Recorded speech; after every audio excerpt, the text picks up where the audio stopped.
este curso en particular.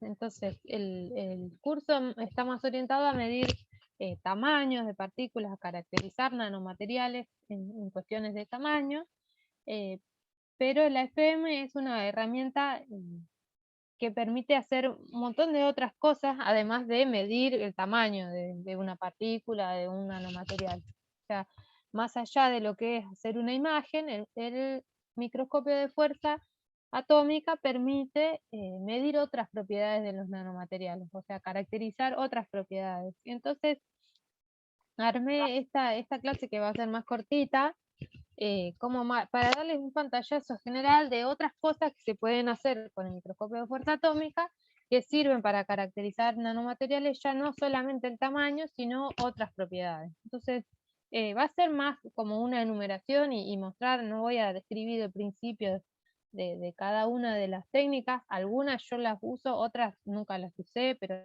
algunas se las voy a mencionar, pero como para que ustedes se lleven también la idea de que el microscopio de fuerza atómica no solo permite hacer una imagen, sino además obtener otra información cuantitativa y que permite caracterizar otras propiedades de nanomateriales, ¿sí? Porque toda la información que uno obtiene con el microscopio de fuerza atómica la puede obtener con la misma resolución con la que obtiene una imagen, lo cual es muy interesante. Entonces, bueno, esta segunda parte serían otras técnicas basadas en microscopía de fuerza atómica para caracterizar nanomateriales.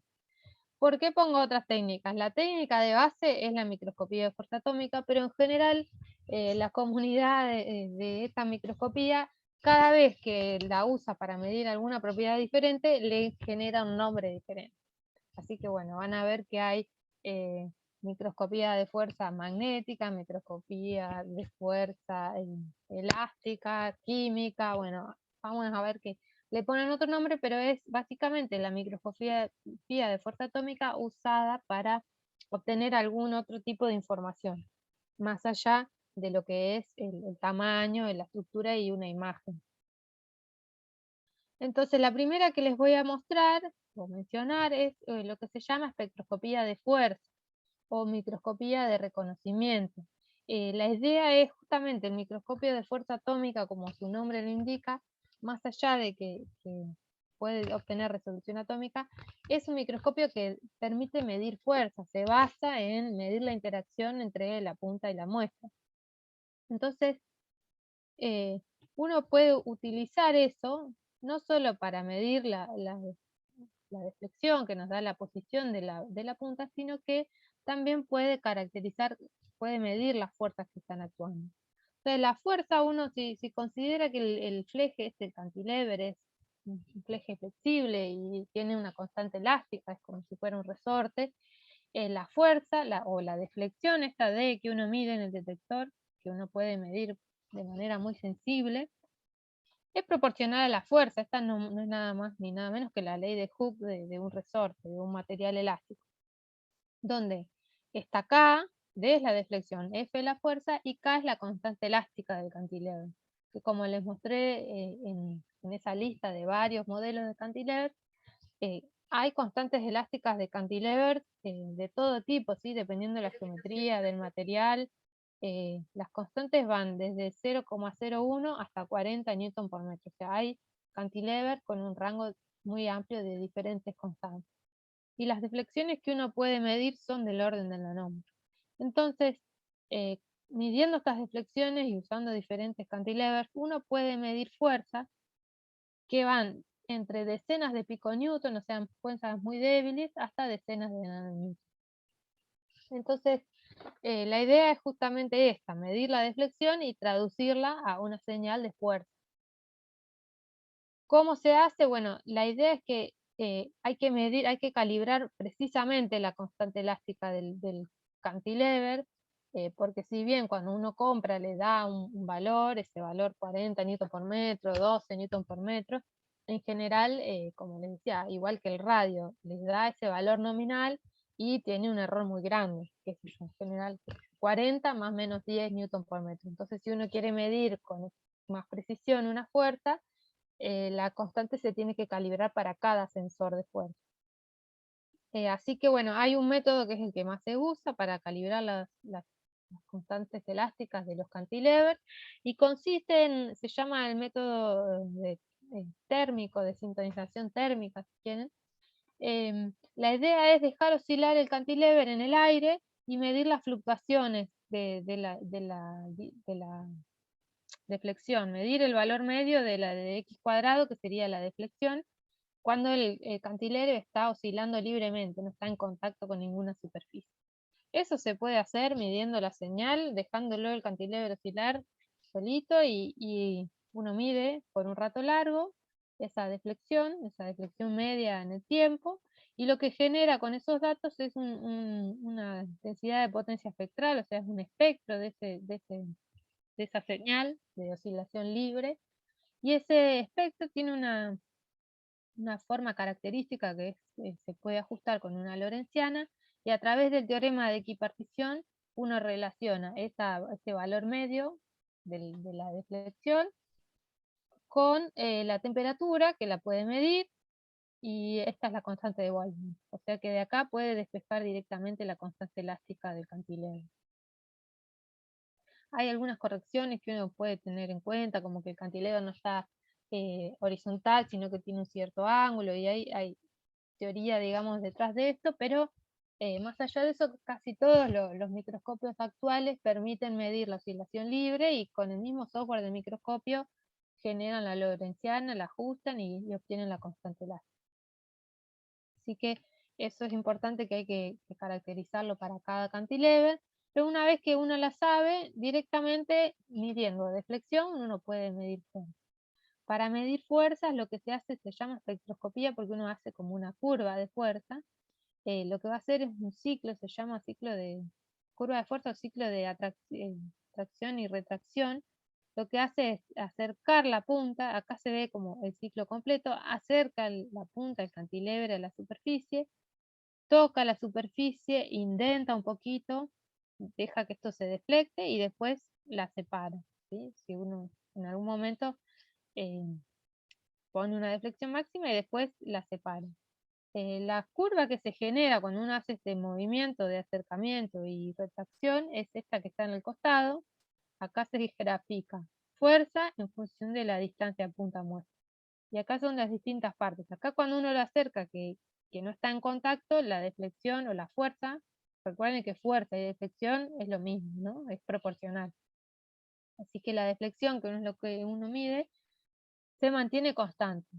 Una vez que está cerquita de la muestra, hay una fuerza atractiva que hace que esto pegue un saltito, este B, y tome contacto con la muestra. Y una vez que está en contacto, si lo sigo acercando, lo que va a pasar es que el cantilever se va a empezar a deflectar. Si la superficie es rígida, se ve esta deflexión que es lineal, ¿no? Es proporcional la deflexión a cuánto yo me muevo en Z con el cantilever. En algún momento tengo que parar, porque si no voy a romper el cantilever, y empiezo a volver, y eso vuelve con la misma pendiente, ¿sí? Acá voy volviendo, voy despegando, si quieren, el cantilever de la muestra. Resulta que no se despega en el mismo lugar, sino que siempre hay alguna fuerza de interacción entre la punta y la muestra, que hace que se mantenga adherida, y entonces cuando yo lo empiezo a despegar, esto no salta en el mismo lugar que tomó contacto, sino que sigue pegado, y tengo una deflexión que es negativa, es para el otro lado, hasta que en algún momento sí pega el salto y vuelve a estar en el valor de deflexión cero. Este salto de fuerza es lo que uno mide como la fuerza de adhesión o la fuerza de interacción entre la punta y la muestra. O sea, hay que hacer esta curva y medir este saltito de fuerza para caracterizar la fuerza de interacción o de adhesión entre la punta y la muestra. Bueno, esa es la parte final. Esta es la fuerza de adhesión. Y esto es interesante porque si uno, o sea, puede ser una interacción inespecífica entre la punta y la muestra, puede ser, qué sé yo, la humedad, lo que sea, pero si uno pone alguna molécula de interés sobre la punta, puede medir quizá una fuerza específica entre un ligando que tenga la punta y un receptor que tenga la muestra, y puede, por ejemplo, si hace una de estas curvas en cada píxel de una imagen, genera como una imagen donde cada píxel responde a una curva, y en cada lugar puede saber cuál es la interacción entre la punta y la muestra. O sea, lo que hace es como un mapa de fuerza. Así que bueno, puedes generar esta medición de fuerzas y puedes medir, hacer como una imagen donde cada píxel no es ahora la altura, sino es la fuerza, alguna fuerza característica.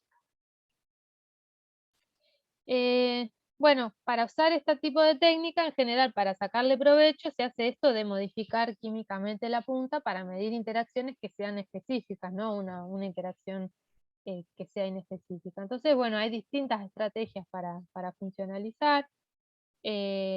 Muchos utilizan la química del oro, por eso les decía que hay puntas que ya vienen modificadas con oro y a través de autoensamblados de tioles utilizan un tiol para que se une al oro y en la otra punta del tiol tiene algún grupo de interés.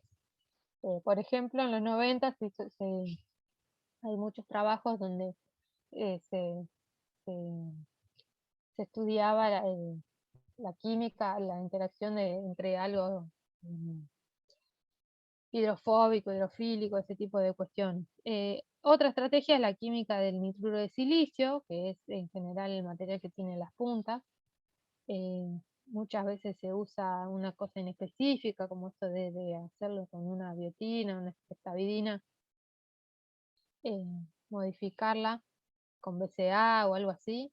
Y si no, ya hay grupos que se dedican a hacer directamente a ver distintas estrategias de funcionalizar el nitruro de silicio y de alguna manera pegarle un ligando específico, y la idea es que se pega de a un ligando por punta, o sea, como para poder medir la interacción de molécula única, ¿sí?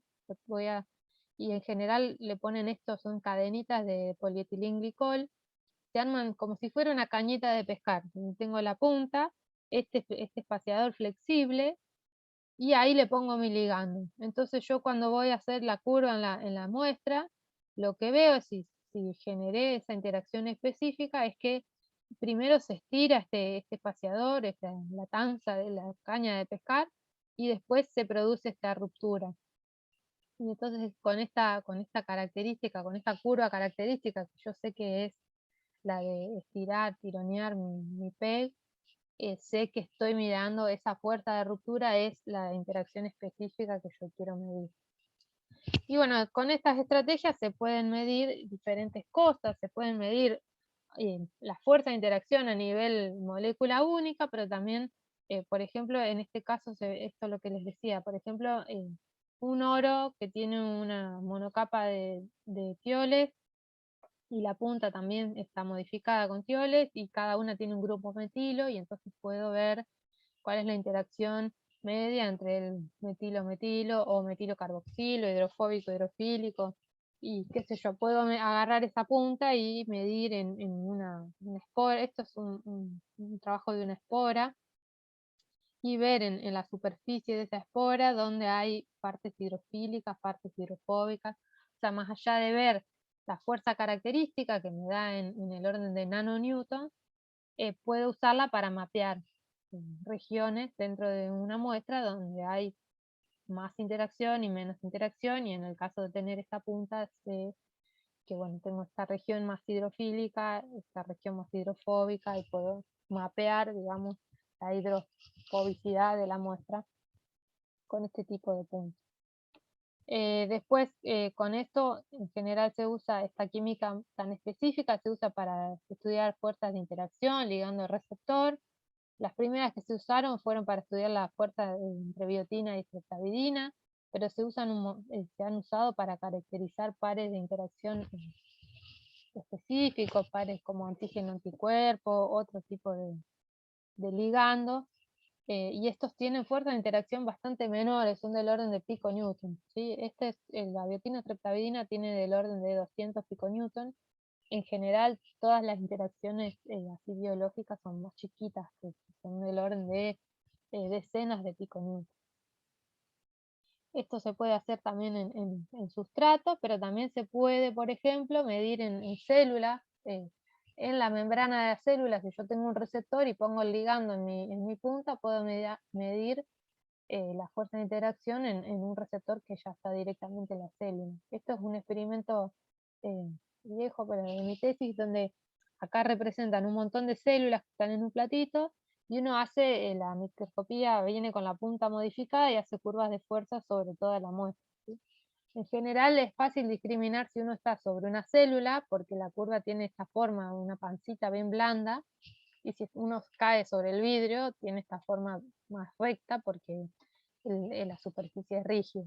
Y cuando está sobre la célula, muchas veces, si se utiliza una punta modificada con este ligando es una componente de la fibronectina, que es una proteína de la matriz extracelular, y tiene receptores en la membrana de la célula. Y cuando hace las curvas de fuerza ve que hay unos ciertos saltitos de fuerza, y si uno mide, caracteriza, es una estadística de esos saltitos, que en general están si la punta está modificada, si no, no se ven. Eso nos da una fuerza de 37 piconewtons, o sea, bien bajito. Esto sí, a mí cuando lo encontré me pareció increíble, porque hay otro trabajo que caracteriza este ligando y le dio exactamente 37 piconewtons. Así que, bueno, es muy específico. Esto se puede usar así para medir la fuerza específica, y también, como les contaba con la parte de hidrofobicidad, hidrofilicidad, se puede mapear, más allá de tener un receptor en un sustrato, en una célula. Incluso si uno hace un mapa, puede ver dónde dónde en la membrana de la célula, dónde encuentra más interacción, ¿sí? Y ver regiones donde hay más concentración de receptor que otras, ¿sí? En general, este trabajo en particular era un receptor de membrana con un anticuerpo, y lo que veían era que una vez que uno mapeaba y estimulaba, parecían clusterizarse los receptores en la membrana. En lugar de ver algo así homogéneo, veían como pequeños clústeres donde ahí había interacción. O sea, en el tiempo, si uno seguía estimulando la célula, los receptores de la membrana parecían clusterizarse. Esas son cosas bastante interesantes, porque se pueden ver en vivo, y estos clústeres son pequeñitos, ¿sí? Esto uno lo puede medir con la resolución que tenga en la punta, o sea que si tiene una buena punta, tiene muy buena resolución para medir eso. Bueno, eso un pantallazo, sí, de fuerzas de interacción. En general se llama microscopía de reconocimiento químico, la parte está de hidrofóbico, hidrofílico, o reconocimiento molecular. Después hay una segunda familia de técnicas asociadas a FM importantes respecto de medición de fuerzas, pero en lugar de medir fuerza de interacción, lo que uno va a hacer es indentar el material y medir sus propiedades mecánicas.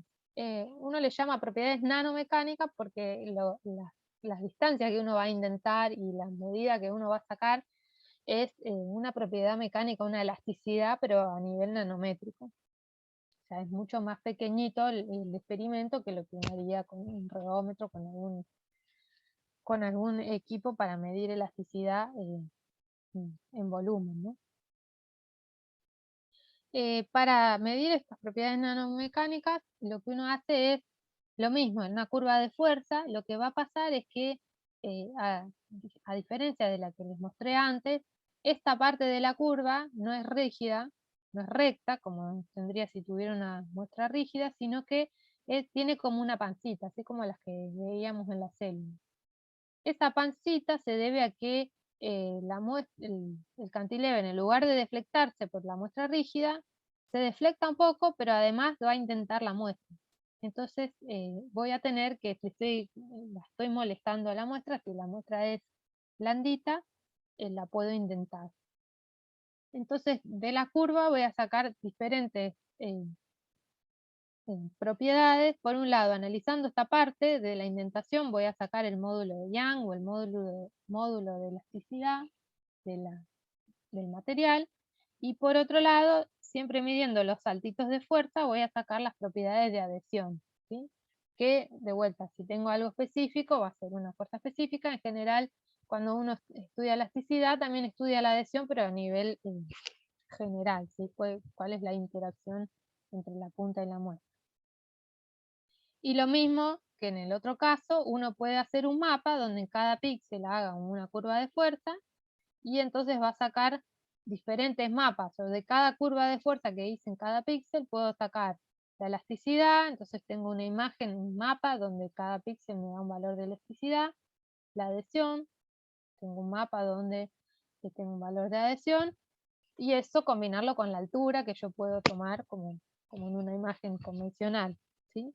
Y estas imágenes sí están bien calibradas, ¿sí? Si yo calibro bien la sensibilidad del detector y conozco mi punta, voy a tener un valor de elasticidad en megapascales, ponele, o fuerzas de adhesión en nanonewton, piconewton, en el rango que tenga mi muestra, pero estas imágenes son cuantitativas, ¿sí? Yo tengo un valor de elasticidad, un valor de adhesión, además del valor de altura, de tamaño, que siempre tengo calibrado.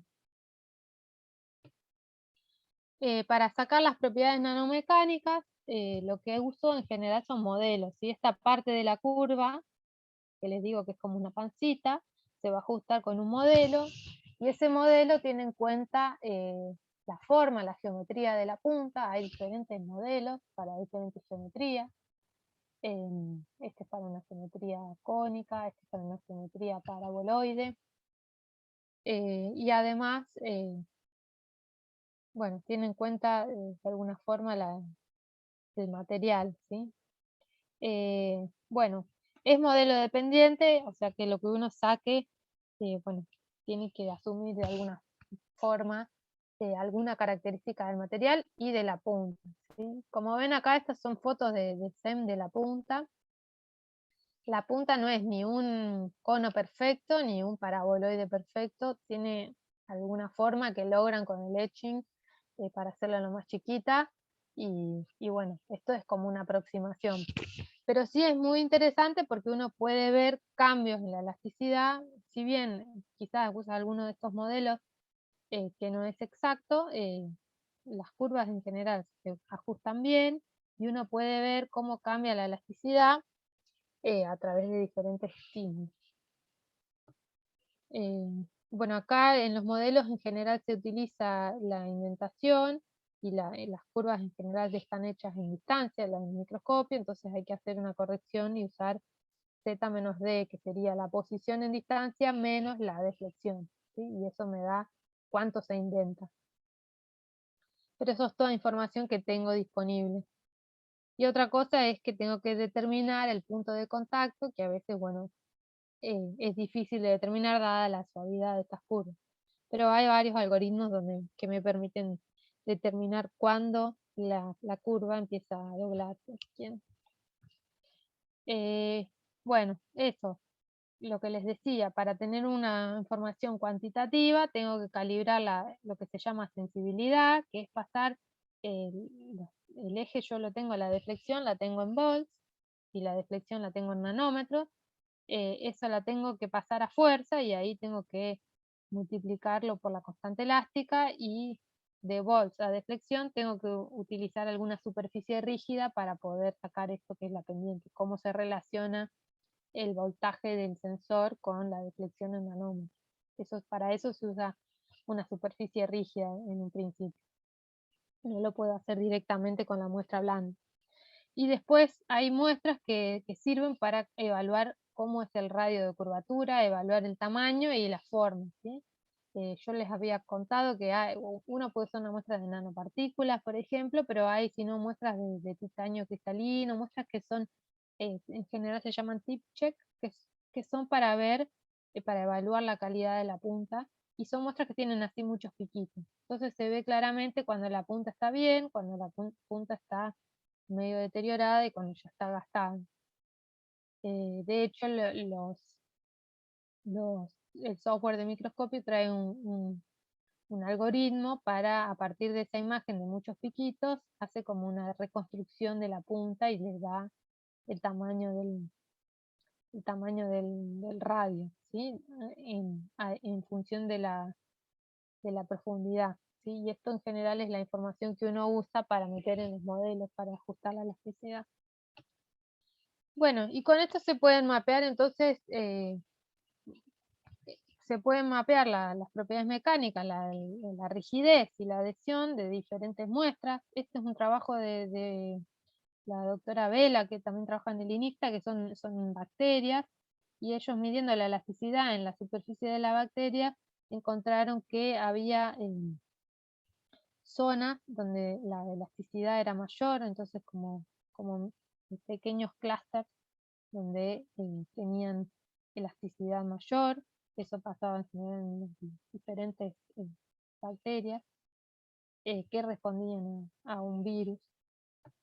Después, otras cosas que hemos hecho nosotros en el grupo es medir propiedades nanomecánicas de polímeros que son termosensibles, que cambian su conformación y su rigidez con la temperatura. Entonces, por ejemplo, básicamente el que estudiamos se llama polinipan, que es un polímero sensible a temperatura, y lo estudiamos en forma de microgeles, o son como nanopartículas de ese polímero, que tienen la propiedad, acá se ve, son como nanopartículas bastante grandes, del orden de los 100 micrones, tienen la propiedad de hincharse y deshincharse con la temperatura y volverse, o hasta cuando a mayor temperatura es como que se repliega el polímero y se vuelve más rígido. Entonces, en general, si uno tiene un film de este polímero, cuando aumenta la temperatura, el film se vuelve más rígido, pero también se vuelve menos permeable, porque es como que el polímero se retrae, ¿sí? Entonces lo que nosotros hicimos fue usar este polímero en lugar de film, en lugar de microgeles, y generar film haciendo muchas capas con estas pelotitas del polímero, y con otro polímero como contraión, para hacerlo así en multicapa, y ver la estructura y cómo cambiaba. No solo la estructura, que esta es una imagen de AFM donde se ven muy bien las bolitas de polinipan, los microgeles. También caracterizamos las propiedades mecánicas y cómo cambian con la temperatura. Y lo que encontramos fue que pudimos desacoplar, acá están los dos boxeadores, desacoplar lo que es la rigidez de la permeabilidad. Y entonces, teniendo así esto en forma de bolitas, cuando yo aumento la temperatura, se ve, acá tengo el módulo de Young, que lo caractericé por AFM, aumenta mucho el módulo de Young, pero la permeabilidad, que acá la mido por electroquímica, la permeabilidad se mantiene. Y eso es porque se contraen, el polímero se contrae, pero queda restringido a la bolita, al microgel, y no afecta a los poros que quedan en el film, ¿sí? Y también vimos que cambia mucho la adhesión. Esto es un mapa de adhesión, ven que está en piconewton, de la superficie de estos films a distinta temperatura. Pero bueno, uno puede caracterizar entonces la fuerza, la elasticidad, la rigidez y la adhesión, y ver cómo cambian entre diferentes estímulos. Esta es otra muestra de polímeros que son nanopilares, yo se los había mostrado hoy. También estos son de polinipan y también cambian sus propiedades mecánicas con la temperatura. También tienen una transición en unos 30 grados más o menos y aumentan su rigidez. Y vimos que si uno agrega un monómero de acrilamida mezclado con el polinipan, puede cambiar esa transición. En lugar de que aumente su rigidez con la temperatura, en este caso disminuye su rigidez con la temperatura y tiene una transición un poco corrida, ¿sí?, a temperaturas más altas. En general, para ver cómo afecta la nanoestructura, lo comparamos con el mismo tipo de polímero, pero en forma de sustrato gel. Bueno, y estos últimos experimentos son un modo diferente de operación de la FM, que no es ni tapping ni contacto. En general las curvas de fuerza se hacen en modo contacto, ¿no?, porque uno tiene que estar en contacto con la muestra, pero hay un modo que se llama QNM, que es justamente para hacer nanomecánica cuantitativa, y que es como una mezcla entre tapping y contacto. La idea es que uno hace oscilar la punta, la va haciendo oscilar como si fuera en tapping, no está en la frecuencia de resonancia, o sea, está corrido, entonces como que las oscilaciones son siempre constantes, y en cada oscilación mide como si fuera una curva de fuerza, ¿sí? En esta oscilación ven que tiene la curva de acercamiento y la de retracción. No es exactamente una curva, pero en cada ciclo de la oscilación puede sacar la información que obtendría en una curva de acercamiento y retracción. Y entonces de este modo es mucho más rápido para sacar información de propiedades mecánicas, porque tengan en cuenta que una curva de fuerza normalmente tarda un segundo, y si uno quiere hacer una imagen de, no sé, 100 píxeles por 100 píxeles, con donde cada píxel tarda un segundo, ese mapa de fuerza tarda por ahí horas. Entonces, de este modo lo hace mucho más rápido. Y bueno, lo mismo, en cada curva de fuerza uno puede sacar el módulo de Young, la disipación, la adhesión, distintas propiedades, y obtener mapas de esas propiedades. Acá hay unos mapas de unos polímeros. Acá lo que hace es comparar cómo cambia, o sea, qué diferencia hay entre la información que uno obtiene en esta técnica, que es de propiedades mecánicas, y de tapping común. Fíjense que en tapping uno tiene la topografía, que eso es igual, y en la fase ve las diferencias en las componentes, ¿no? ¿Se acuerdan que la fase daba diferencias, daba contraste para diferentes composiciones de la muestra? Pero si bien uno ve que hay diferencias y ve el contraste, estas imágenes de fase no están calibradas, no sabe cuánto más duro, más rígido es este material que este otro. Si es la adhesión o es la rigidez lo que hace que haya un cambio en la fase. En cambio, usando este modo, uno sí puede discriminar la adhesión y el módulo de Young y encontrar un valor de ese módulo, ¿sí? Poder cuantificarlo. Por eso le llaman nanomecánica cuantitativa. Es como un tapping basado, acá como dice, no sé si lo llamo, un imaging basado en curvas de fuerza. Es como otro tipo o como un nuevo modo, pero es básicamente una combinación de lo anterior. Y bueno, dependiendo de cuán rígido, cuán blandito sea lo que uno quiere mirar, es cómo va a elegir acá tengo una escala que es el módulo de Young, y son distintos modelos de cantilever, ¿sí? Si yo tengo muestras rígidas, como les dije al principio, la sonda tiene que ser bastante rígida. Y si tengo una muestra muy blandita y le uso un cantilever muy rígido, probablemente dañe la muestra.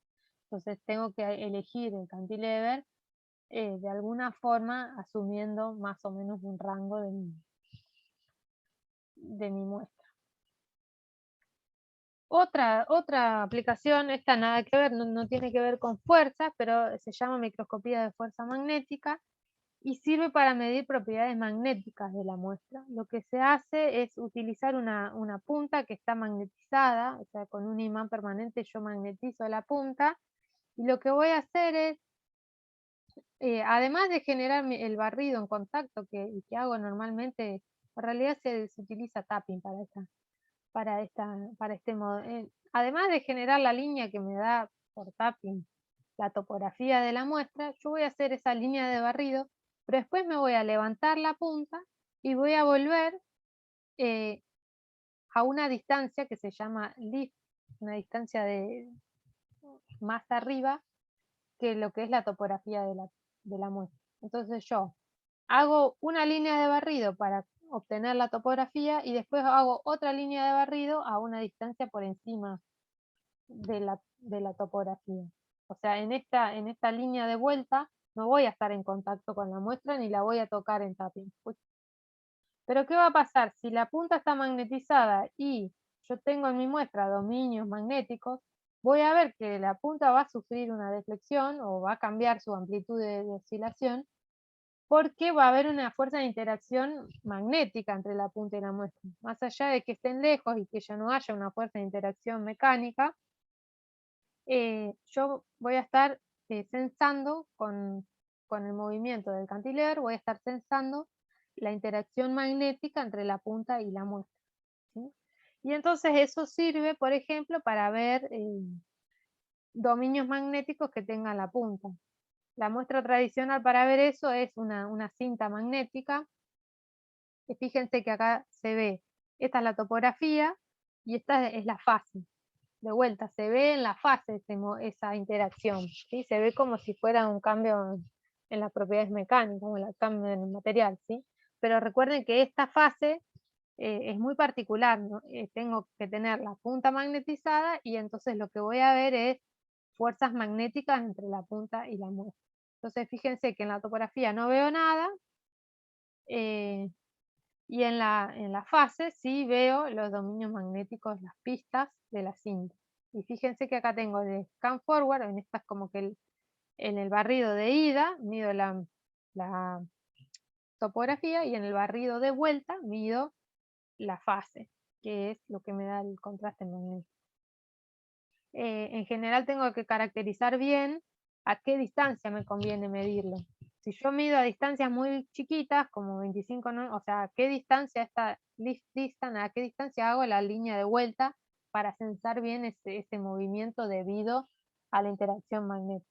Si yo estoy muy cerquita, voy a tener interferencia porque va a haber fuerzas mecánicas, las mismas fuerzas que uso para medir la topografía.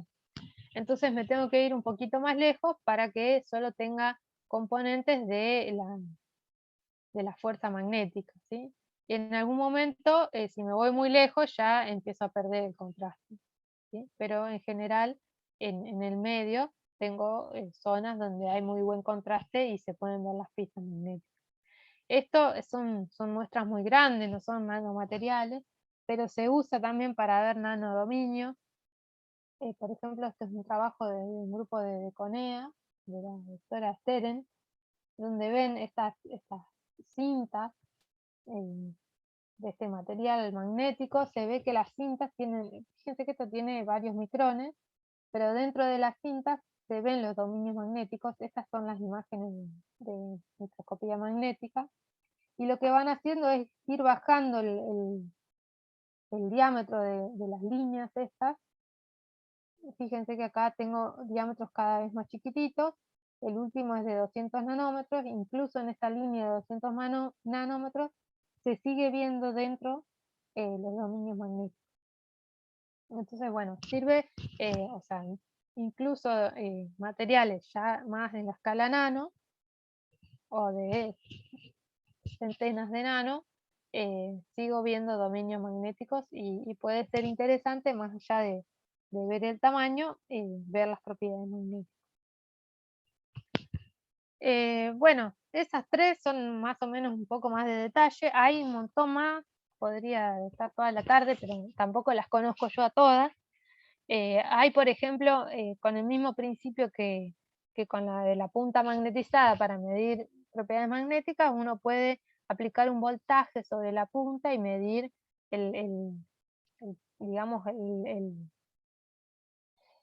el paisaje del potencial de una muestra conductiva, y entonces que la imagen esta, que se mide igual que la magnética en la fase, me va a dar información de cuán conductora es o no la muestra. Después, por ejemplo, la FM se puede hacer combinado con electroquímica. Uno puede hacer la FM y hacer electroquímica en el mismo in situ, digamos, y si bien el FM no es parte de la reacción química, uno puede hacer la electroquímica e ir viendo con el FM cómo cambia la estructura de alguna muestra mientras yo hago esta electroquímica. Bueno, las celditas de electroquímica son más o menos así, uno tiene los electrodos, pero ahí mismo estos se ponen en el microscopio y ahí mismo hace el AFM. Y después otra cosa interesante puede ser combinar la AFM con este tipo de modelos con microscopía óptica, y entonces uno puede obtener en una misma muestra diferentes escalas, qué sé yo, tener una imagen de una célula, que es una escala quizás grande de una célula eucariota, quizás es grande para la FM, pero dentro de esa célula que uno ve por microscopía óptica, ver en la membrana si hay clustering de receptores con resolución de nanómetros, que se ve por microscopía FM, o combinarlo con marcas específicas de fluorescencia y ver bueno, ver cómo es la estructura nanométrica de cierta zona de una muestra donde yo sé que está en la marca fluorescente, que es lo que yo quiero ver o demás. Bueno, con esto medio que es un pantallazo muy general y medio rápido, pero no quería que se vayan sin saber que la FM, más allá de su utilización para hacer imágenes, para caracterizar en nanomateriales en tamaños, se puede utilizar para sacar mucha más información. No sé si quedaron preguntas por ahí. A ver acá el chat. No se olviden de poner ahora. No, por el momento en el chat no No tenemos aparece. nadie. Vamos a esperar un poquitín, a ver si... No sé si fui muy rápido, mi intención por ahí no era que entiendan cada una en detalle, sino que bueno, más o menos sepan que existen esas técnicas y que bueno, uno puede obtener otro tipo de información. Buenas, ¿puedo hacer una consulta? Sí, claro. Bien, primero muchas gracias, la charla muy buena. Y me llamó la atención un poco la parte de electroquímica con el AFM. Exactamente el AFM que está viendo, o sea, el material nuevo que se está generando a partir de los electrodos. Bueno, depende. No, vos podés ver, no, el AFM solamente mira, y vos mientras tanto estás haciendo electroquímica de una utilizando tu superficie. Qué sé yo. Entonces podés ver si va cambiando la estructura de la superficie con distintos ciclos, pero el AFM solamente observa la estructura, no es que está involucrado en la reacción. Ok, ok, perfecto. Pero entonces en ese caso uno podría, por ejemplo, ver cómo se va degradando el electrodo en cuestión con el AFM. Yo Y, supongo que sí. No soy una y, experta, de hecho no la usé nunca. Y hay algunos equipos que permiten hacer electroquímica. No todos los AFM permiten hacer electroquímica. Pero sí, entiendo que sí, que eso uno va viendo cómo cambia a medida que va ciclando.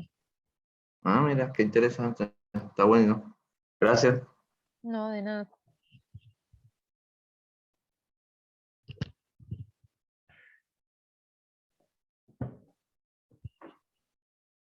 Acá preguntan, Sergio pregunta, ¿la resolución que da el de fuerza magnética depende del diámetro del cantilever? Es decir, ya no aplica la de la altura h.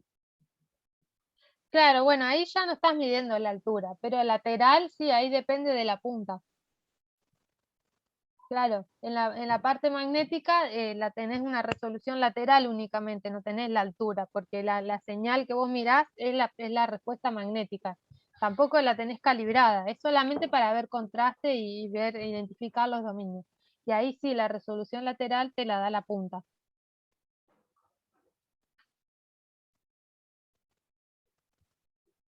Bien, ahí dice, gracias Sergio.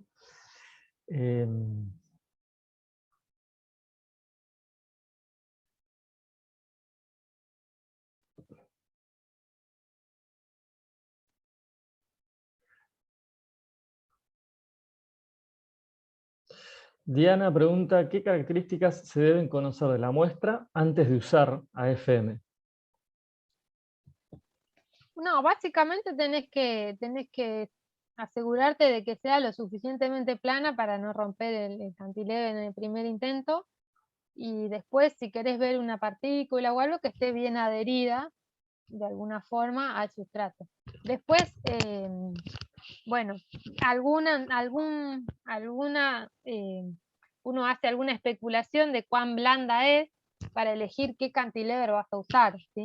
Pero lo peor que te puede pasar es que no veas nada y tengas que cambiar de cantilever, no es que vas a romper ni nada. O sea, si no tenés ni idea de cuán rígida es la muestra, y bueno, pones un cantilever estándar, una cosa en el medio, y te fijas si se ve algo y para dónde tenés que ir, si no se ve.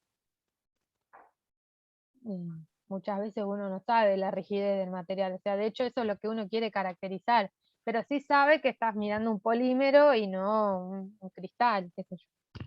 Entonces vas a buscar algo más o menos blando, porque el polímero estimas que es medio blando. Pero no es que tenés que saber a priori la elasticidad, porque justamente eso es lo que hay que caracterizar.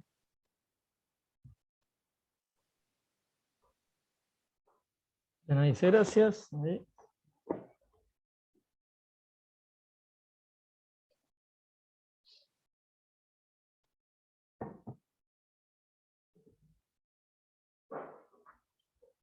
Bueno, otra cosa es para elegir el modo, ¿sí? Si vos tenés una muestra biológica, en general usás modo tapping, que tenés menos interacción con la muestra y tenés menos probabilidad de dañarla. Si vos querés ver la estructura cristalina, bueno, ahí usás contacto, porque es todo rígido y necesitas más resolución. Y también el modo que elijas para mirar la muestra depende un poco de la muestra. Cata, para lo que es medición, viste, de tamaño en una partícula mediante la altura, ¿no? En general, ¿qué tipo de... O sea, ¿cuál es la dinámica de trabajo más frecuente? O sea, ¿buscas un sustrato donde absorber tus Sí, yo partículas y normalmente lo las... hago sobre mica, que es lo más sencillo. Por ahí la clave es encontrar la forma de preparar la muestra para no tener lleno de nanopartículas, tampoco tener muy poca, porque vos podés hacer una imagen, no sé, de 20 micrones y ahí hay una partícula, te pasás una semana tratando de hacer una estadística. Claro, Entonces, lo que por ahí lleva más trabajo es, lo que yo en general hago es preparo varias diluciones y las miro.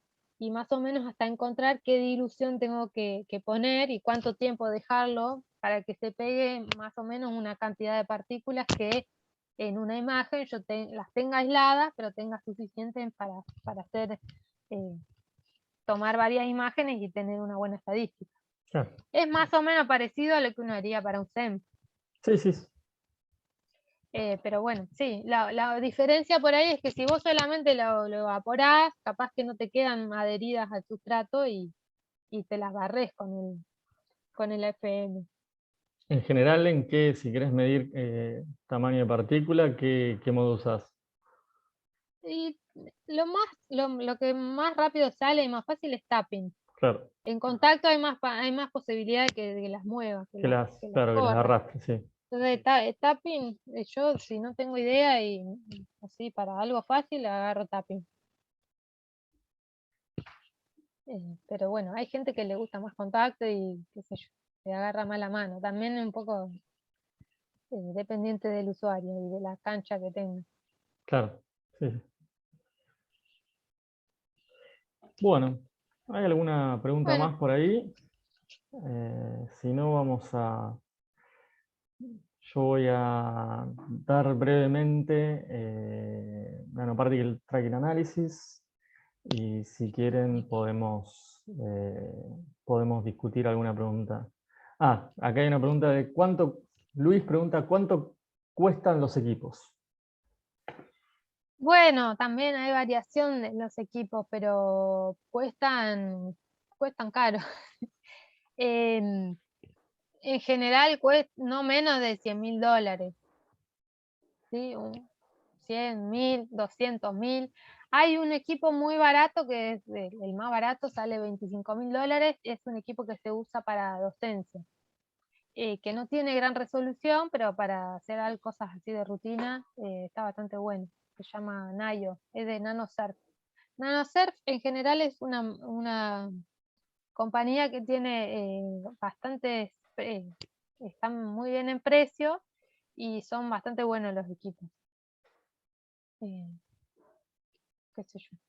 El que tenemos en Inista vale algo de $120.000 y es ese que se puede acoplar al microscopio y que tiene todas las funcionalidades que los mejores tienen y anda muy bien. Después el más tradicional es Bruker, porque es el primero que arrancó haciendo, se llamaba Digital Imaging, algo así, la empresa original. Después la compró Visco, después la compró Bruker, pero en Santa Bárbara es el grupo donde arrancaron haciendo los ACM. Bien, Luis dice gracias.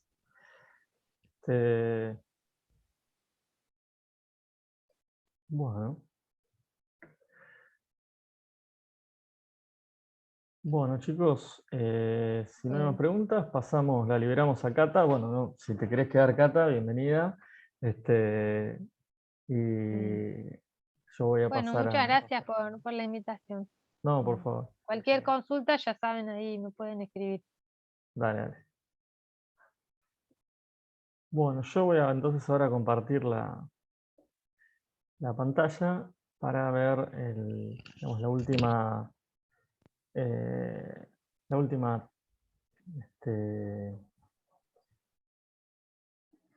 técnica digamos, del curso.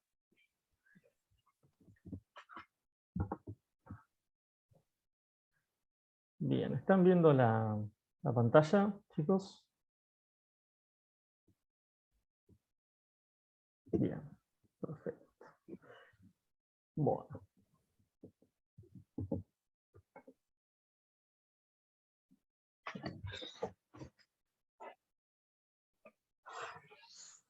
Bueno, entonces le voy a hacer una breve introducción a lo que es Nanoparticle Tracking Analysis. Hay 2 o 3 traducciones al castellano: análisis de rastreo de nanopartículas, análisis de seguimiento de nanopartículas, lo pueden encontrar. Es, digamos, diría yo, de las técnicas que vimos que se ven en este curso, la más moderna, o por lo menos la que llegó a... No la más moderna, porque la idea es viejísima, pero es de las que últimas llegó al mercado. O sea, al mercado en el sentido de que empresas empezaron a fabricar equipos y los empezaron a vender. Digamos, en AFM, como decía Cata, que es también una de las más nuevas, comparando con TEM o comparando con difracción, es de los 90, 80, 90, ¿no? La comercialización de los equipos, y NTA vendría a ser más de los 2000 la comercialización de los equipos. Anteriormente a eso, van a encontrar artículos de Particle Tracking Analysis, pero eran más investigaciones de grupos, no había como tantos equipos, o quizás no había equipos comerciales disponibles. Entonces les voy a mostrar, como es una técnica tan nueva, tampoco hay tanta bibliografía disponible con todos los pormenores de la técnica y toda la parte de los equipos, como sí lo hay para microscopías electrónicas o dispersión de rayos X, que van a encontrar libros de texto directamente. Pero entonces, bueno, voy a... Voy a empezar por acá. La idea de Nanoparticle Tracking Analysis es muy vieja. Está basada en el concepto del ultramicroscopio. El ultramicroscopio es de Zsigmondy, Nobel en 1925. En esa época, digamos, en esa época histórica, hubo bastante interés en determinar tamaños de partícula o tamaños de macromoléculas. De hecho, bueno, Zsigmondy le dieron el Nobel en el 25, y a Svetdier el de centrifugación. Los que vienen por ahí más del palo de la biología, de la bioquímica, seguramente lo conocen bien.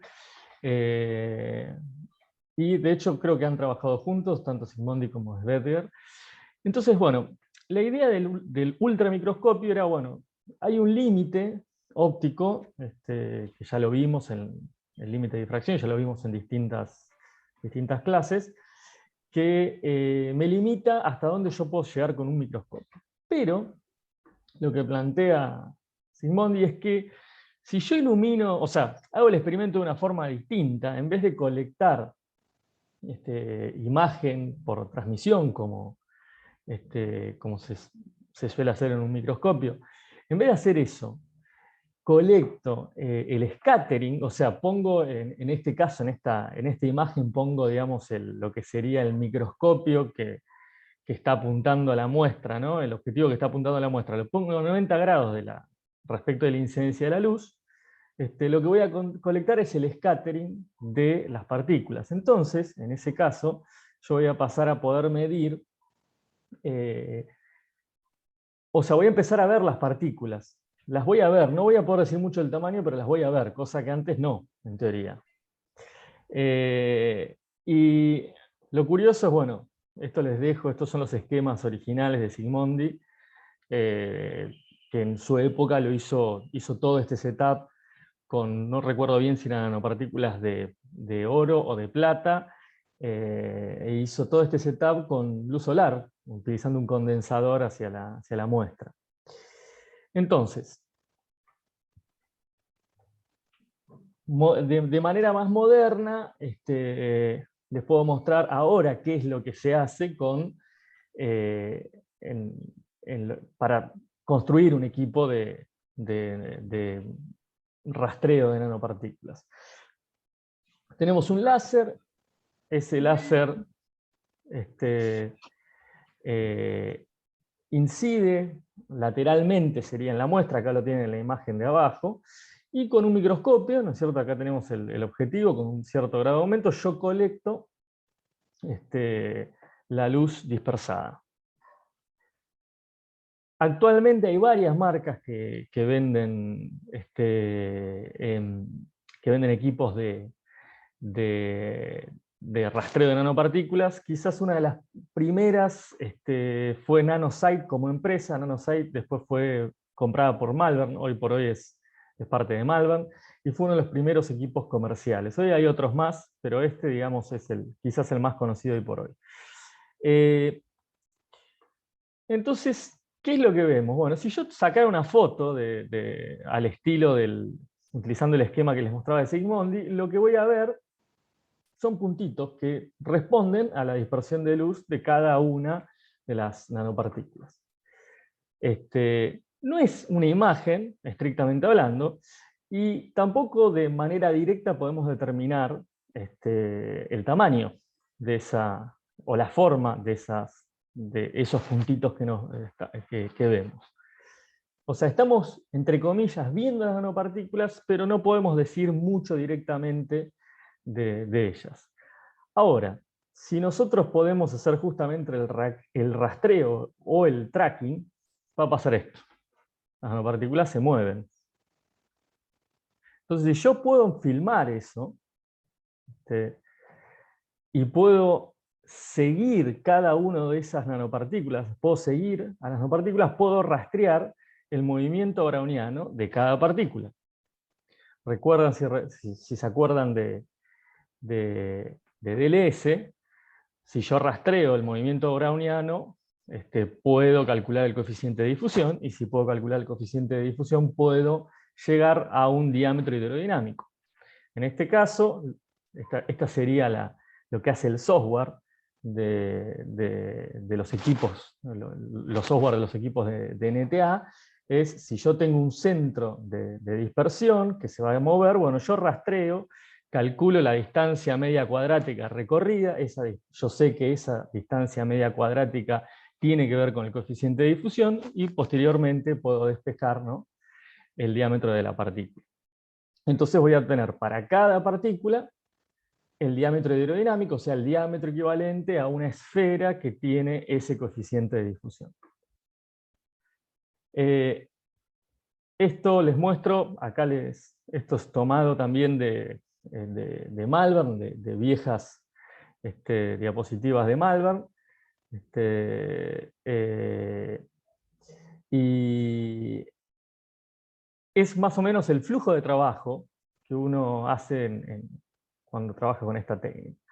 Lo primero es capturar el movimiento, ¿no?, de las partículas. O sea, con ese setup, con un láser y un microscopio, capto el movimiento. Una vez que capté el movimiento, hay que localizar los centros de cada uno. O sea, hay que tener un algoritmo que determine en esa imagen dónde están los centros. Y una vez que determino esos centros, tengo que hacer de cada uno de esos centros detectados el rastreo.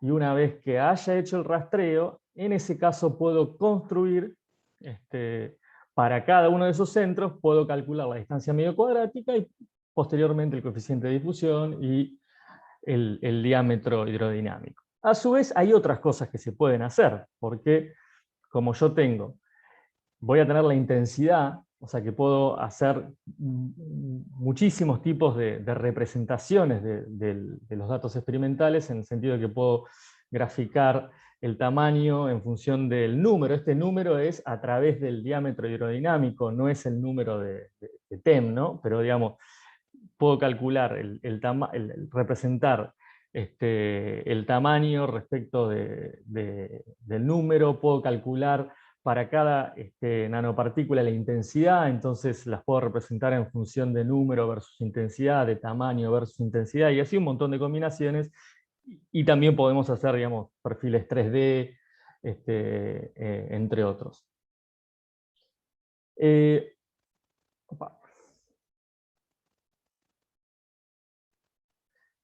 Entonces acá les quería mostrar, bueno, si yo hago todo ese flujo, voy a tener una salida que es muy parecida a las salidas de, por ejemplo, DLS, en cierto modo. O sea, tenemos tamaño y una concentración de partículas, o sea, una representación de tamaño versus concentración. Esta es la salida, digamos, del software mismo, el reporte del software como ejemplo, con todos los parámetros analíticos que describan esa distribución de los que vimos en la primera clase, ¿no es cierto? El de 10, de 50, de 90, con esto podemos calcular el span de la distribución, también podemos calcular la media, la moda. Y a su vez, ahora vamos a ver una cosa que es muy interesante, es que podemos calcular la concentración de la muestra directamente en número de partículas por mililitro. ¿Por qué? Porque si yo estoy midiendo en la imagen, yo sé el tamaño de la imagen y también sé el volumen, o sea, la dimensión en Z de esa imagen, más o menos tengo una idea del volumen de esa imagen.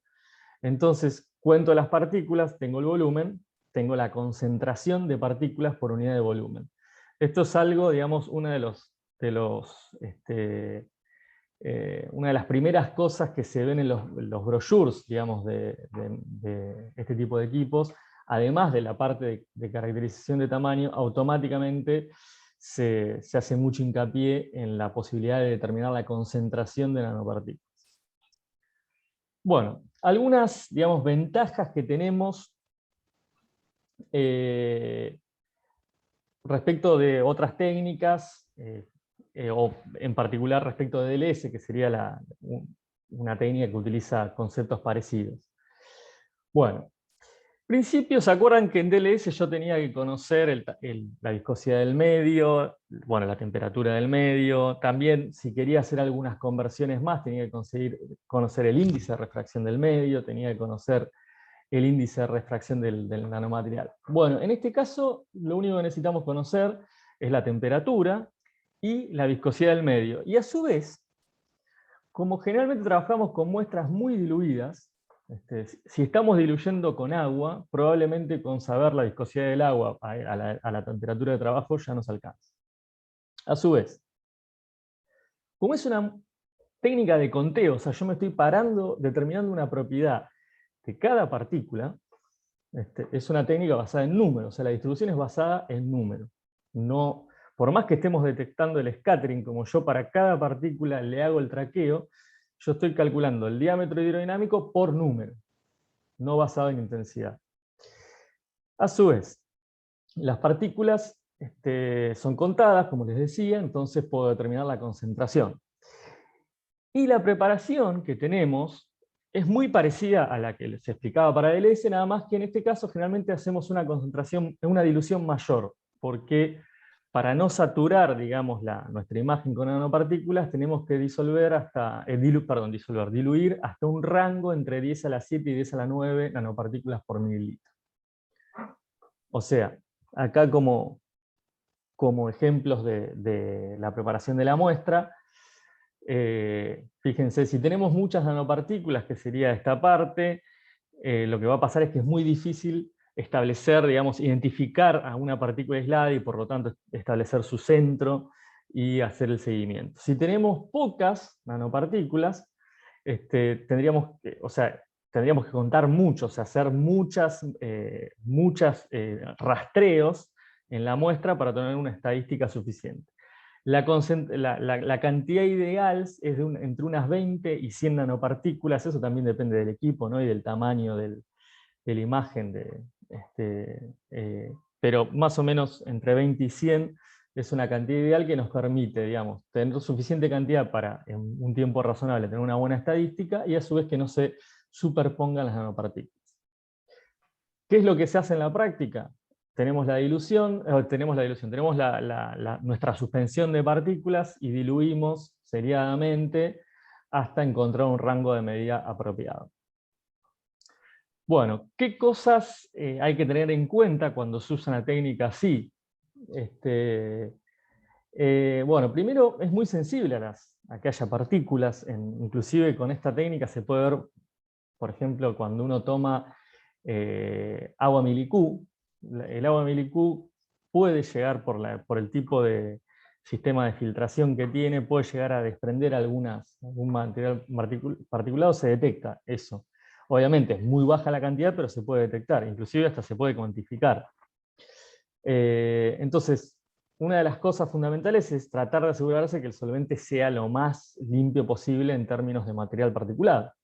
Y a su vez que la cámara, en donde yo inyecto todo, también esté muy limpia. También hay que tratar, como en todas estas técnicas, de evitar la sedimentación de partículas. Si las nanopartículas empiezan a sedimentar, primero que obviamente ya el movimiento browniano no me alcanza para describir al movimiento justamente de la partícula, y por lo tanto no puedo determinar el coeficiente de difusión ni el diámetro de la partícula de manera correcta, porque ya no sería movimiento libre. Y a su vez el otro problema que tenemos es que si sedimenta me va a contaminar la cámara, porque muchas veces se quedan absorbidas en la cámara la cámara, digo, la chamber donde uno pone la muestra, ¿no? Respecto del color, del color de la muestra, digo, si las nanopartículas, como están muy diluidas, generalmente no afecta. Sí puede ser que lo que utilicemos para diluir, si tiene color, sí genere problemas, porque si absorbe mucho en la longitud de onda que estamos midiendo, generalmente los equipos vienen con un láser verde, pero se pueden utilizar distintos láseres. Si justo tenemos absorción en ese rango, podemos tener efectos de calentamiento, y entonces eso nos va a sesgar o nos va a influir en los coeficientes de difusión calculados.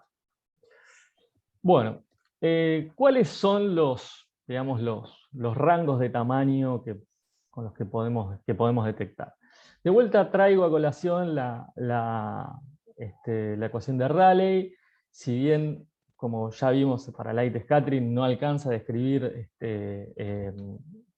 no alcanza a describir el scattering de todas las partículas, sobre todo en función de las partículas más grandes, las partículas que tengan más índice de refracción, pero simplemente lo traigo a colación para ejemplificar y hacer un par de cuentas, lo mismo que hice con DLS.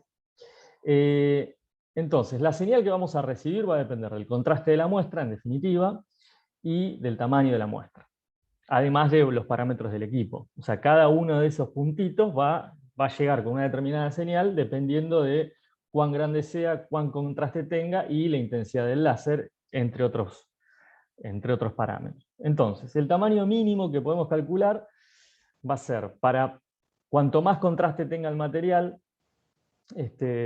más chico va a ser el tamaño que podemos determinar, y estamos entre 10-15 nanómetros, por ejemplo, para nanopartículas metálicas. Para nanopartículas con menos contraste, supongamos nanopartículas poliméricas, en este caso ya quizás no lleguemos hasta 10-15, vamos a llegar a 30-50 nanómetros. ¿Cuál es el máximo tamaño que podemos detectar? Bueno, acá ya el problema no va a ser de cuestiones ópticas, sino va a venir por otro lado, sino que si el tamaño es muy grande, eso quiere decir que el coeficiente de difusión va a ser muy chico, o sea, el desplazamiento cuadrático medio va a ser muy bajo, y entonces cada vez que el equipo, digamos, determina, o sea, el centro de cada uno de esos puntitos que se mueve, hay un error en la determinación, o sea, un error asociado a la determinación de ese centro de del punto que se está moviendo. Si el movimiento browniano, o sea, es durante el periodo de tiempo que estamos evaluando, es comparable al error de centrado, empezamos a introducir errores grandes en el tamaño final que informamos, ¿no? Este es uno de los problemas. Y el otro problema es lo mismo que en DLS, la sedimentación de partículas grandes, en donde ya el movimiento browniano no es lo único que sucede. En términos de los parámetros analíticos de la técnica, bueno, más o menos una exactitud del 2%. Esto, al igual que DLS, se ve fuertemente influenciada por el conocimiento que tengamos de las condiciones de medida y de los parámetros del solvente. O sea, la viscosidad y la temperatura. La precisión, bueno, tiene un coeficiente de variación en principio entre 1 y 5%. Y hay algunas cosas que se suelen recomendar, por ejemplo, que hacer medidas muchas medidas cortas es mejor que hacer una medida larga, que bueno, que en la carga, digamos, de la muestra, porque uno de los problemas que vamos a tener acá, sobre todo, por ejemplo, para determinar parámetros tipo concentración, es desampleo. Entonces, bueno, o sea, utilizar algunos tipos de jeringas de flujo constante lento, hay un par de... Pero bueno, serían detalles. Y en términos de resolución, es una técnica que va a ser mejor que DLS, pero va a ser peor que las microscopías electrónicas, y que, bueno, en este caso acá menciona DCS, que es Differential Centrifugal Sedimentation, que es una técnica que no vamos a llegar a ver, que es sedimentación diferencial, que junto con microscopías electrónicas es de las que tienen más resolución. Acá les pongo ejemplos, ejemplos, por ejemplo, con nanopartículas de poliestireno. Este es un lindo ejemplo mostrándoles las diferencias en resolución. Acá se utilizan 3 estándares, y se someten estos 3 estándares a mediciones en técnicas distintas, desde TEM, DLS, centrifugación diferencial. Esto es Tunable Resistive Pulse Sensing, que es otra técnica que no vamos a ver, que también tiene muy buena resolución. Y lo que vemos es que, bueno, NTA, o PTA, como está marcado acá, de Particle Tracking Analysis, estaría francamente mejor en resolución que DLS, pero peor que TEM o que sedimentación diferencial. Otra de las cosas, en general, todos los ejemplos que se han ido dando en el último tiempo en términos de comparación, muchas veces contra DLS, que sería como la técnica que utiliza principios similares. Acá tenemos otro ejemplo de la mejoría en la resolución, digamos, de NTA versus DLS.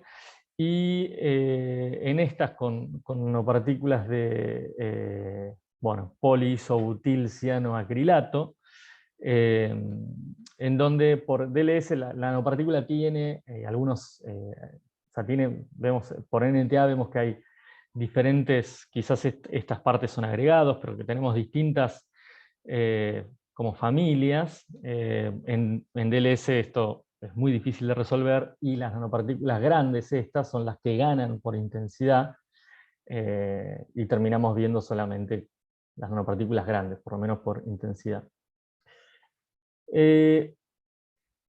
Como les decía, una de las cosas fundamentales, digamos, de NTA es la posibilidad de determinar concentración. Entonces, en el caso de la determinación de concentración, nosotros sabemos cuál es el campo, y sabemos cuál es más o menos también la dimensión en Z de iluminación. Y entonces, bueno, si podemos contar las partículas en un volumen, lo podemos extrapolar esto a la unidad de volumen que querramos. Obviamente, como se les marca acá, hay un límite en donde ya perdemos linealidad en términos de, esto sería haciendo una cuenta, digamos, de cuántas partículas habría, voy haciendo, digamos, distintas diluciones y voy midiendo por NTA la concentración. En algún momento perdemos linealidad porque, bueno, las partículas se empiezan a superponer y ya es difícil distinguirlas. ¿Cómo, ventajas, si se quiere, o parámetros analíticos e instrumentales de esta determinación de concentración? Bueno, es muy rápida, entre 30 a 60 segundos, obviamente tenemos que hacer repeticiones, pero si lo único que nos interesa es eso, podemos hacer determinaciones muy rápidas.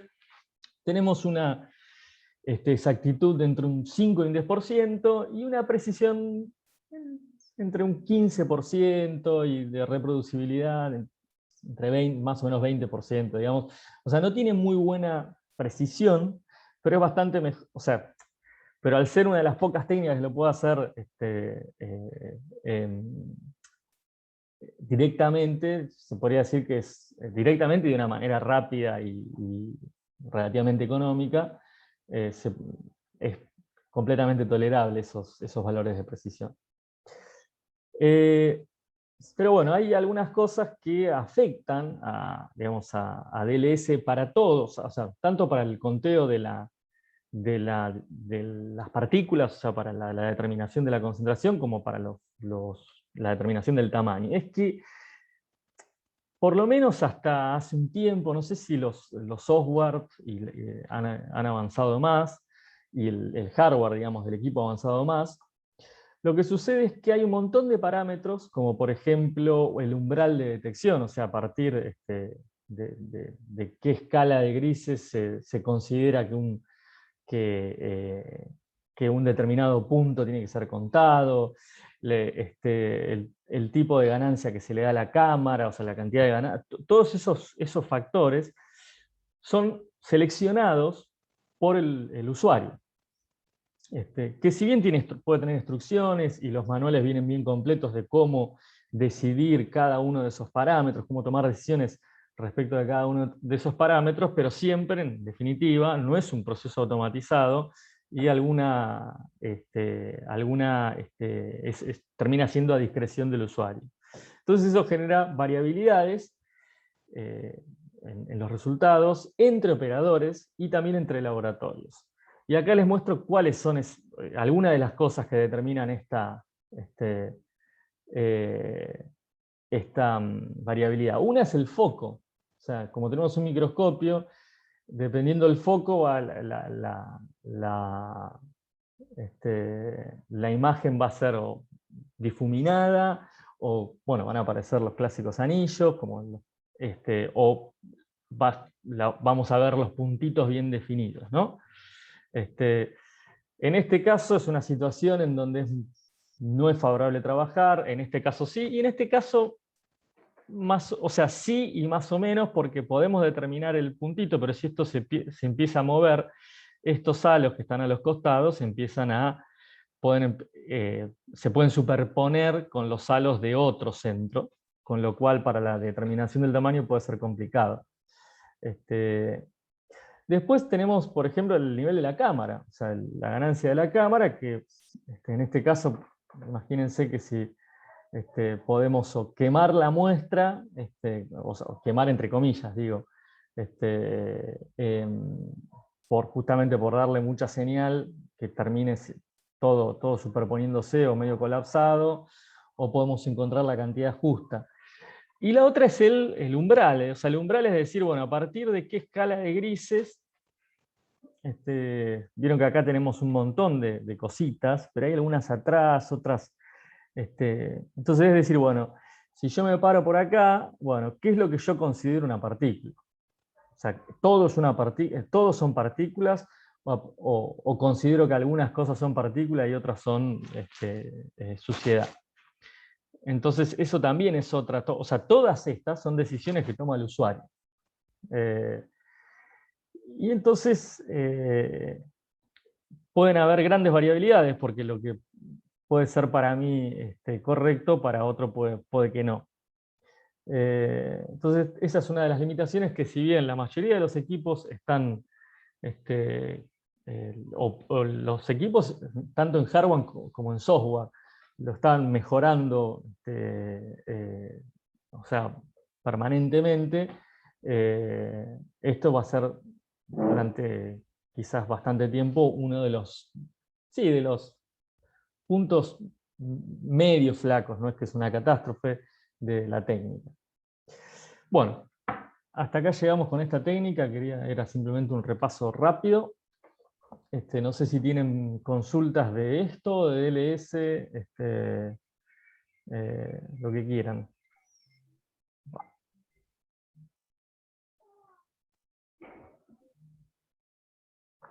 A ver, déjame ver el chat que tenemos. Sí, Diego.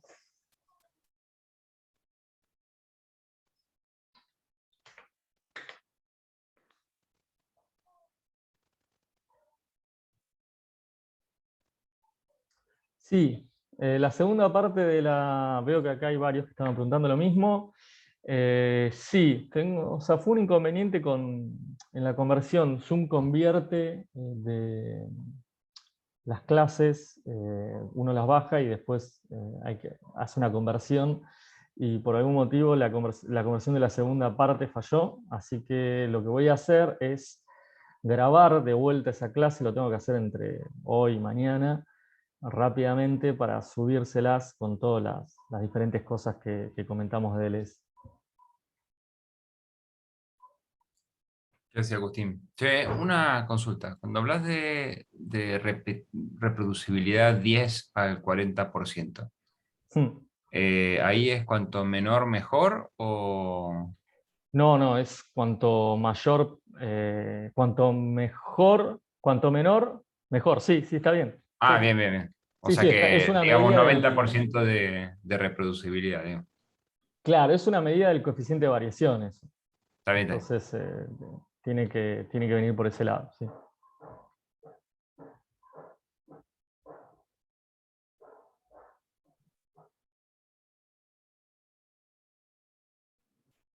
Buenas, te hago una consulta, Agustín.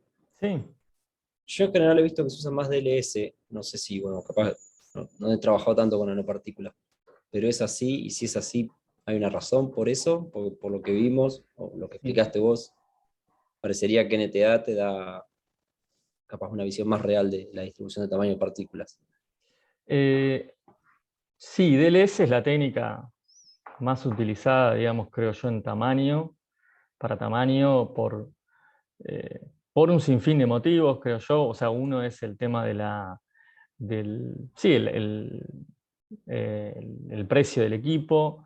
Después es un equipo que, para bien o para mal, o sea, dependiendo del caso, son equipos que informan un número, lo cual es muy atractivo desde el punto de vista del usuario. O sea, vos haces la medida y te dicen tanto. O sea, el tamaño promedio es este. Por más que esté, o sea, como ya vimos en la clase, eso puede ser completamente erróneo, pero desde un punto de vista desde el usuario es muy atractivo tener un dato así, con una medida de 10 minutos. A su vez, como los requisitos de preparación eran fáciles. Eso comparando quizás con otras técnicas. Respecto de comparando con NTA, yo creo que con NTA por un lado es una cuestión de que es más... NTA es una tecnología, o sea, los equipos de NTA son más nuevos en el mercado, o sea, entonces no está la técnica todavía tan diseminada como DLS, y a su vez es un poquito más cara NTA. Yo no sé ahora bien en cuánto estarán esos equipos. En su momento estaban en, creo que $150.000, un poquito más arriba que un DLS. Y buena parte, digamos, de los equipos buena parte del precio de un NTA es el software, porque básicamente el software lo que tiene que hacer es un software muy pesado, que tiene que analizar muchas imágenes, o sea, muchos videos, determinar centro de masa, calcular trayectorias. O sea, es un software pesado y es buena parte del valor del equipo. Entonces, como resumiendo, creo que NTA no tiene, digamos, o sea, no, no es tan popular como DLS, me parece más por una cuestión de tiempo en el mercado. Y, y por eso, después no. Bien, bien, bien, sí, clarísimo. Y bueno, algo ya me respondiste de lo que te iba a preguntar ahora. Básicamente, el equipo lo que hace es va registrando en el tiempo, o sea, no sé si filma un video, eso se me Sí, ¿viste el pasó capaz, videito que o toma mostré varias imágenes. al principio? ¿Viste Ah, ese videito? graba el video directamente. Eso Ah, es la pensé que sacaba salida varias de, imágenes y lo armaba. la salida del equipo es esa. Claro, entonces el software, como mencionabas, lo que te iba a hacer es identificar cada uno de esos puntos y hacer un seguimiento de trayectoria en el tiempo y bueno, Claro, sacar toda la información que me mencionabas. Por sí, eso o sea, la cantidad de datos que produce el equipo eso te iba a decir, sí. es una medida, ponele, te produce, qué sé yo. Depende, obviamente, depende de cuánto medís vos, pero qué sé yo, 15, 20 gigas cada medida, Sí, sí, me para imagino. Sí, determinar, ponerle tamaño y concentración. Si claro, es sí, para, no solamente el software debe ser caro, sino la computadora que tenés asociada al equipo sí, igual ahora no creo, puede o ser sea, cualquiera. en su momento supongo que uno tendría que prestar atención, digamos, a la computadora para el equipo. Hoy por hoy ya creo que, eh, por lo menos para los software que se usaban hace unos años, ¿no? Creo que cualquier computadora medianamente buena, actual, ¿no? No un Sí, sí, maquinón, sí. sino una computadora que es un i5, un i7, con una placa de video, te No, no, corre el sí, obvio. software. Pero hoy todavía te encontrás en los centros de Sí, no, investigación no, no. algunas No, no. cosas que no No, no, la no. puedo Si usar, agarrás pero una compu vieja, no lo corres ni ahí porque la cantidad de video que tiene que cargar en memoria es muy grande. bien. Bueno, buenísimo, excelente, che. Gracias. De nada.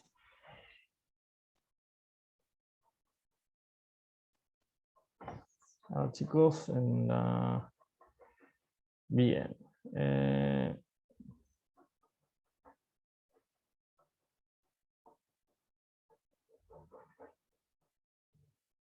El cálculo es el cuadrado del promedio o el promedio de los cuadrados. ¿De qué?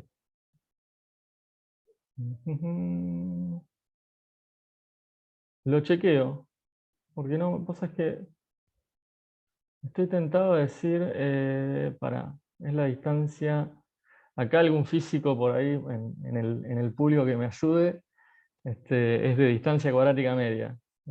Si era cuadrado del promedio o el promedio de los cuadrados. Pero vos, o sea, te referís, Diego, a la distancia cuadrática media, ¿no?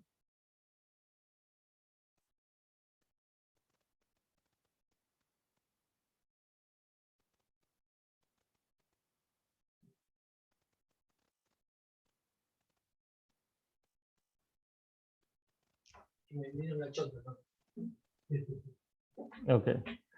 Sí, a la fórmula positiva. Déjame que voy acá.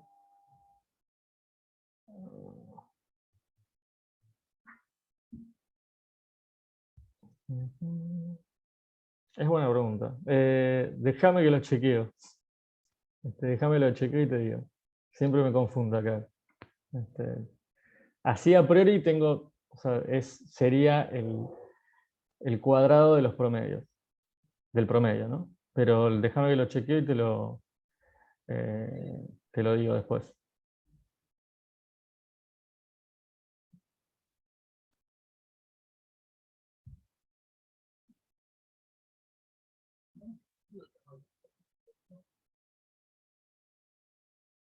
No sé si hay alguien que estaba hablando por ahí o...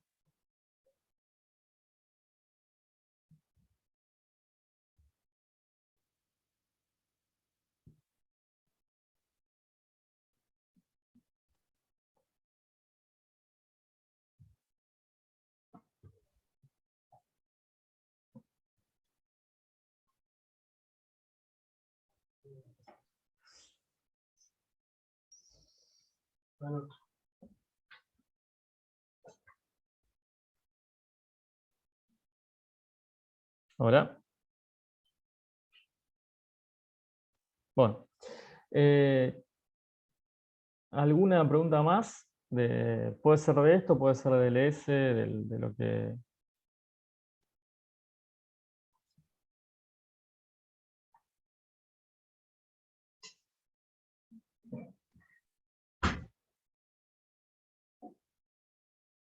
Bueno.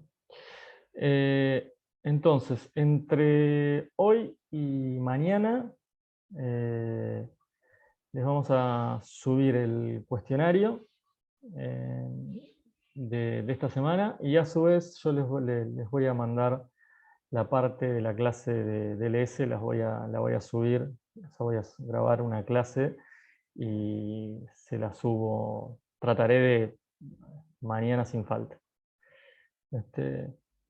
Bueno, gente, entonces nos vemos el martes que viene. Tenemos la charla de... Tenemos la charla de la gente del Laboratorio Argentino de Neutrones, que nos van a hablar un poco de qué es ese proyecto, de cuándo va a estar listo, y qué técnicas se van a poder utilizar. Y por otro lado vamos a tener la charla de Mateus Cardoso, que es de Sirius, del nuevo síncrotron de Brasil, que nos va a contar un poco cómo es esa facility o ese síncrotron. Y después tenemos espacio, después de esas dos charlas, tenemos espacio para las consultas generales, para las consultas de lo que quieran, y que va a ser nuestra última clase ya para después el viernes tomar el examen final. Así que bueno. Bueno, si no hay más consultas, nos vemos el martes que viene. ¿Está bien? Hasta luego, chicos.